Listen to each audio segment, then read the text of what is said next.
पालमपुर गांव की वो सुबह थी जब ठंड हड्डियों तक उतर आती है। कोहरा ऐसा घना कि सामने खड़ा आदमी भी धुंधला दिखाई दे। उसी गांव में एक घर था धनिया का। मुर्गे की बांग के साथ ही धनिया की नींद खुल गई। अरे राम राम राम, इतनी ठंड लगता है आज फिर पाला पड़ा है। क्या हालत होगी मेरी इस ठंड में। फिर जैसे तैसे वो रसोई की ओर जाती है जहाँ मिट्टी का चूल्हा, पास में रखी लकड़ी और कोने में टंगी लोहे की कढ़ाई। सब जैसे सर्दी में भी उसकी राह देख रहे हो। ये सब मुझे ऐसे देख रहे जैसे ये बस मेरी राह देख रहे हो। पता नहीं भगवान ने ये पेट क्यों बनाए। ना तो ये पेट होता, ना भूख लगती, हमें ना इतनी ठंड में हमें काम करना पड़ता। वो ये सब बातें सोच ही रही थी कि तभी अंदर कमरे से उसकी सास की कुड़कुड़ाती आवाज आई। बहू उठ गई का? आज तो बहुत ठंड है, देसी नाश्ता बना दे, शरीर में गर्मी आ जाएगी। हाँ माँ जी, आज बाजरे की रोटी, सरसों का साग और गुड़ की चाय बनाऊंगी। अरे वाह वाह, क्या नाम ले लिया तूने बहू। अब तो जी चाह रहा है अभी क्या भी खा लूं। अब सब्र ना होता, जल्दी जल्दी बना दे। और सुन, साथ में लहसुन अदरक की चटनी भी मिल जाए तो और भी मजा आ जाए। ठंड में गांव का देसी नाश्ता नहीं किया तो क्या किया? पर माँ जी, पिछले साल जब मौसी की बहू आई थी शहर से तो उन्हें तो ये सब अच्छा ना लगा था।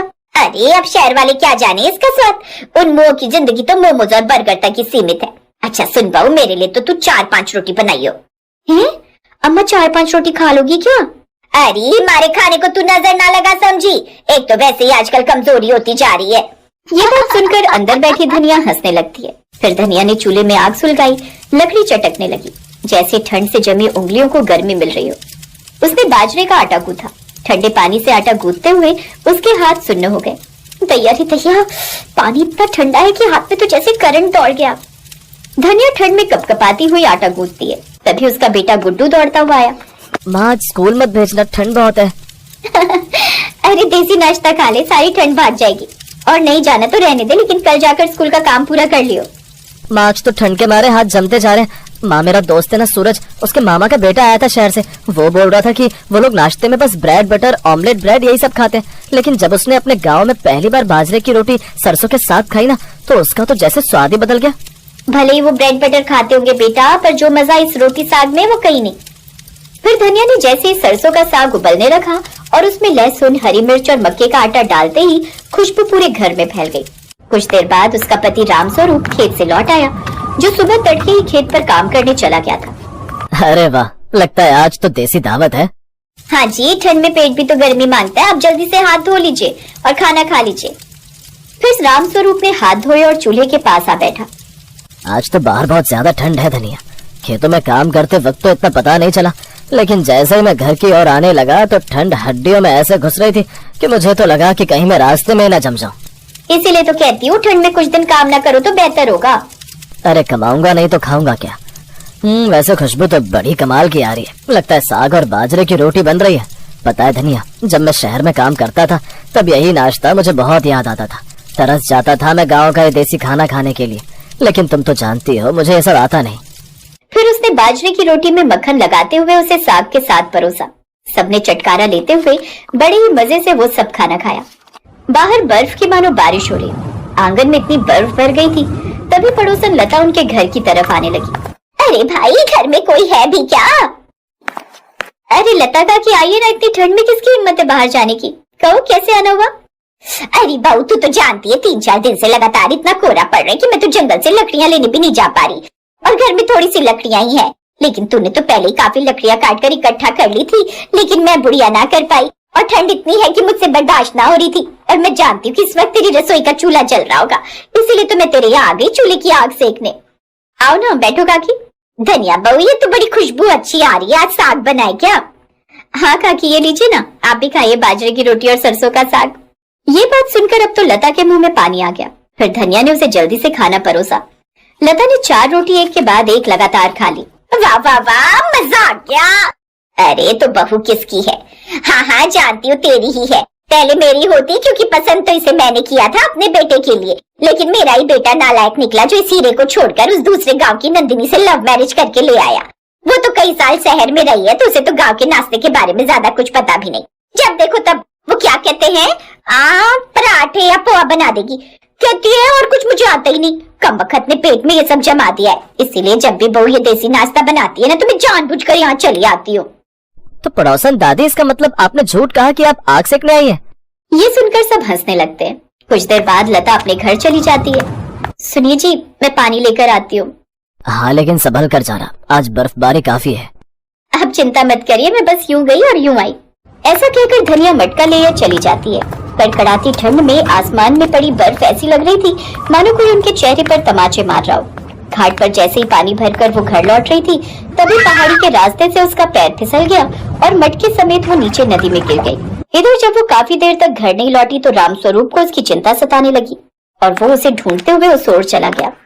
उसने उसे हर जगह देखा लेकिन वो उसे कहीं नहीं मिली। तभी गांव के किसी आदमी ने बताया कि उन्होंने उसे उस पहाड़ी से गिरते हुए देखा था। अब सबने उसे मरा हुआ समझ लिया। ऐसे ही 1 साल बीत गया। रामस्वरूप ने अब मुखिया के खेतों का काम छोड़कर एक फैक्ट्री में मजदूरी शुरू कर दी थी। एक शाम, बाबा आप आ गए। मैंने जो आपसे किताब मंगवाई थी आप लाया नहीं? हाँ लाया हूँ बेटा, तू कुछ मंगवाया और मैं ना लाऊं, ऐसा कैसे हो सकता है? बेटा हाथ मुंह धोकर आजा, मैं खाना लगा देती हूँ। कुछ देर बाद वो सभी खाना खाने बैठे। आज गोभी की सब्जी बनाई है। सच कहूँ तो आज बाजरे की रोटी, साग और लहसुन की चटनी के साथ खाने का बड़ा मन कर रहा था, लेकिन अपनी बहू के हाथों का। आज अगर मेरी बहू होती तो। भगवान ने बड़ा अन्याय किया हमारे साथ। मेरे जाने की उम्र में उसे ले गया।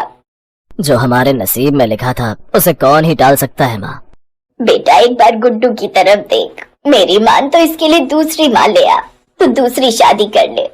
नहीं माँ, ये नहीं हो सकता। मैं अब किसी और को जीवन साथी नहीं बना सकता। रामस्वरूप खाना खाकर उठ जाता है। ऐसे ही कुछ दिन बीत जाते हैं। एक रोज फैक्ट्री में उसका दोस्त श्याम खाने का टिफिन खोलता है। आजा भाई साथ में नाश्ता करते हैं। आजा, घर में वक्त ही नहीं मिला इसीलिए साथ ही ले आया। नहीं नहीं तू खा दोस्त। अरे आजा, क्यों शर्माता है? वो खुशबू कुछ जानी पहचानी थी। वो खुद को रोक नहीं पाया। उसने जैसे सरसों का साग, लहसुन की चटनी और बाजरे की रोटी खाई तो हैरान रह गया। उसमें वही स्वाद था जो उसकी पत्नी के हाथों में था। ये नाश्ता किसने बनाया श्याम? मेरी बहन ने। तुम्हारी बहन? मतलब मुंह बोली। वो साल भर पहले मुझे नदी के किनारे पर मिली थी, बेहोशी की हालत में। बेचारी अपनी याददाश्त भूल चुकी है। मेरी कोई बहन नहीं थी, इसीलिए मेरे साथ मेरे घर में रहती है। ये सुनकर रामस्वरूप हैरान रह गया। फिर उसने अपने बटुए से अपनी पत्नी की फोटो निकाली। क्या यही है वो? हाँ ये तो मेरी बहन है, लेकिन इसकी फोटो तेरे पास? क्योंकि ये मेरी पत्नी है। फिर रामस्वरूप ने उसे सारी बात बताई। श्याम उसे अपने साथ घर लेकर गया तो अपने पति को देखकर धनिया को भी सब याद आ गया और अब वो अपने पति के साथ घर लौट आई। पिछले साल की सर्दियों ने उन्हें जुदा कर दिया था, लेकिन इन सर्दियों ने उन्हें मिलवा दिया। अब वो अपने परिवार के पास लौटकर फिर से बड़ी खुश थी। कभी कभी श्याम भी अपनी बहन से मिलने आता रहता। ठंड में गांव का देसी नाश्ता सिर्फ पेट नहीं भरता, वो यादें भरता है, रिश्ते जोड़ता है और सिखाता है कि सादगी में ही असली गर्माहट होती है। शांति निवास में प्रॉपर्टी का बंटवारा तो हो गया जिसके लिए सभी रजामंद थे, लेकिन एक बंटवारा होना भी बाकी था, माँ का। ये बहस इसलिए नहीं है कि कोई भी माँ को नहीं रखना चाहता, बल्कि यहाँ तो हर कोई माँ को अपने साथ रखना चाहता है, क्योंकि शांति देवी का स्वभाव ही ऐसा है। अपने नाम की तरह वो भी बहुत ही शांत और सरल स्वभाव की महिला थी, जो हर किसी को बस प्यार बांटना जानती थी। और आज उसी प्यार को उम्र भर पाने के लिए सभी बेटे, बहुएं और बेटी दामाद उनको अपने पास रखने की बात कर रहे थे। नहीं नहीं नहीं नहीं, माँ जी तो हमारे साथ ही रहेंगी। इसके बदले आप लोगों को कुछ और हमारी जमीन का हिस्सा चाहिए तो ले लो, लेकिन माँ जी को मैं अपने साथ रखूंगी। मुझे आज भी याद है वो दिन जब मैं ब्याह कर इस घर में आई थी। माँ जी, मैं पहली रसोई में क्या ही बनाऊं? मैंने तो कभी रसोई की शक्ल भी नहीं देखी थी। माँ ही सब करती थी, इसलिए खाना बनाना तो मुझे आता ही नहीं। बड़ी बहू, अगर तुझे खाना बनाना नहीं आता तो इसमें घबराने की क्या बात है बेटी? बच्चे कौन सा माँ के पेट से सीख कर आते हैं, वो भी तो यहीं आकर सीखते हैं ना। और शादी के बाद तो लड़की का ससुराल में वैसे भी नया जन्म होता है, यहाँ सब कुछ अलग होता है। तो मैं तुझे खाना बनाना सिखाऊंगी। ऐसे करके शांति देवी ने सारा खाना बना दिया। कुछ दिनों में उसने रजनी को सारा खाना बनाना सिखा दिया। अब ऐसी माँ जैसी प्यार करने वाली सास को कौन नहीं रखना चाहेगा, इसलिए माँ जी तो मेरे साथ ही रहेंगी। नहीं नहीं नहीं नहीं, ऐसे कैसे तुम्हारे साथ रहूंगी? माँ जी तो मेरे साथ ही रहेंगी। तुम्हें पता है वरुण, मैं शादी से पहले हमेशा तुमसे एक ही बात करती थी कि मुझे वेस्टर्न ड्रेसेस पहनने की आदत है और ये मैं शादी के बाद भी नहीं छोड़ूंगी। लेकिन सच कहूँ तो शादी के बाद जब मैं ऑफिस जाने के लिए तैयार हुई थी तो काफी घबराई हुई थी। ये ड्रेस तो काफी मॉडर्न है और ये मुझ पर काफी सूट भी कर रही है, लेकिन माँ जी ने कहीं कुछ कहा कि नई बहू है, सूट सलवार या साड़ी पहनकर ऑफिस जा, ये क्या बेढंगे से कपड़े पहने हुए हैं। वैसे कहती हैं तो कहती रही, मुझे क्या, मैंने तो वरुण को पहले ही सब बता दिया था। तभी शांति देवी की आवाज कोमल के कानों में पड़ती है। कोमल बहू। जी माँ जी। बहू तैयार हो गई ऑफिस के लिए। चल आजा, मैंने नाश्ता बना दिया और तेरा टिफिन भी पैक कर दिया है। और हाँ, साथ में फ्रूट्स और जूस भी रखा है, उसे खाना मत भूलना। काम के साथ खुद का ध्यान रखना भी तो जरूरी है। अरे क्या हुआ बहू? माँ जी आप गुस्सा नहीं हुई? गुस्सा? वो क्यों भला? वो मेरी ड्रेस। अरे हाँ तेरी ड्रेस। तू 1 मिनट यहीं रुक, मैं अभी आई। ये माँ जी पक्का डंडा लेने गई है मेरी पिटाई करने के लिए। आज तो तू गई कोमल।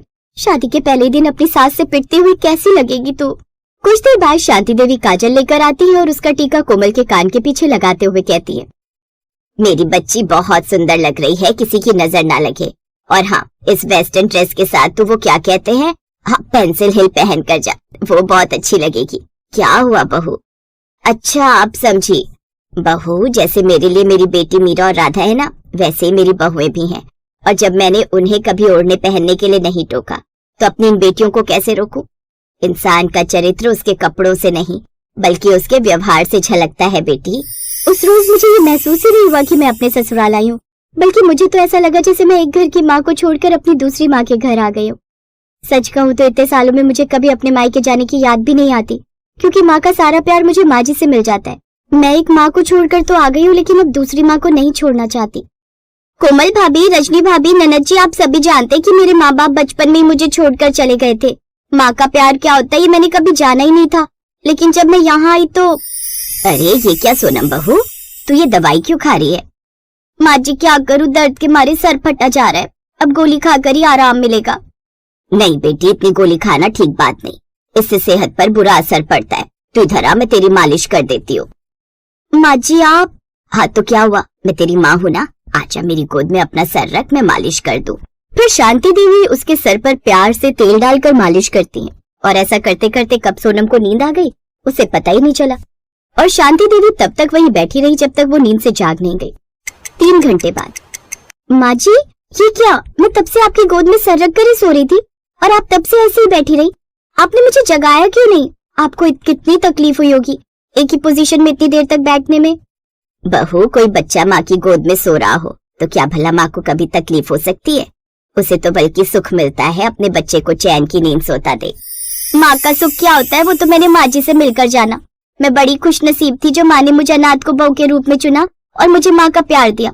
मैं बचपन में माँ को खो चुकी हूँ, अब फिर से नहीं खोना चाहती, इसलिए उनको मेरे साथ रहने दीजिए, मैं हाथ जोड़ती हूँ।